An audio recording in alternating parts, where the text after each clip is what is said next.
wanted to show you a few work spreads that I use. These spreads could actually be good if you're a student who's going to school, because I'm actually a teacher. So this is kind of a back to school / back to work setup. In my last journal, I did a spread I really liked for the beginning of a term or semester for me. So I'm excited to show you guys how I'm going to use that moving forward.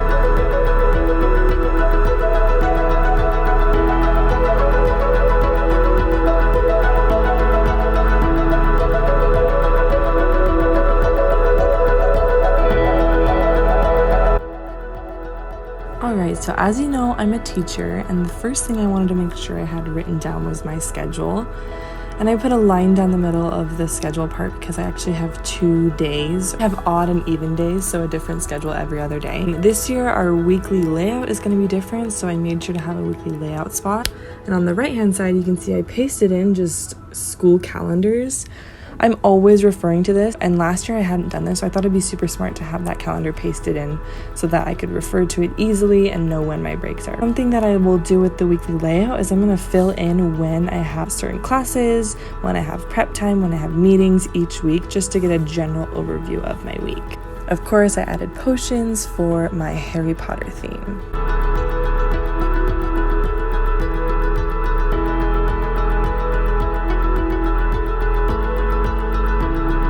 This next page is a calendar for the whole term. So my school is split into 4 terms. I'm just putting in the Monday through Friday days, and on the left-hand side, I'm writing out my standards because I have certain standards I need to teach each term. So you can see I'm referring back to that calendar I put in there, and I'm coloring in when I have holidays, coloring in which day I teach which class, and then I'm also made little boxes on the left because I'm going to be making videos for my online students each week. Those boxes are tracking each thing I have to do for the video. So the first box is my lesson, video, and worksheet that goes with it.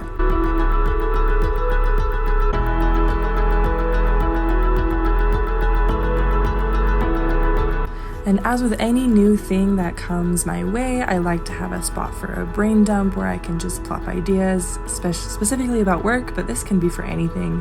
And I had to include the quote from Harry Potter, "I solemnly swear that I am up to no good," plus the Hogwarts castle.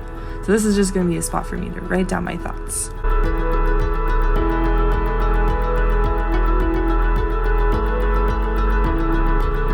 And last thing I did was create a weekly spread. I kept with the Marauders map theme with the footprints that you see on the map. I made a little banner, kind of like the floating sign that you also see on the map in the movie. I like how this page turned out. It's simple, but it's a good spot for me to write down things for each day, and I actually did end up coloring in the footprints after I finished this page. So those are my work setup spreads. Maybe you're not a teacher or a student, but maybe you have a child who's in school, or you just want to organize your work month by month. These are good spreads you can adapt for your month. I definitely have a notebook that I use super extensively for my work. It involves creating lesson plans, jotting things down, but for scheduling and deadlines and seeing when semesters end, I love using my bullet journal for this stuff. Hopefully you can see how a bullet journal can be used for work, not just for personal things, and it's nice to have it separate from specifically your personal things, although I do trickle tasks I need to do for work throughout my weekly spreads as well.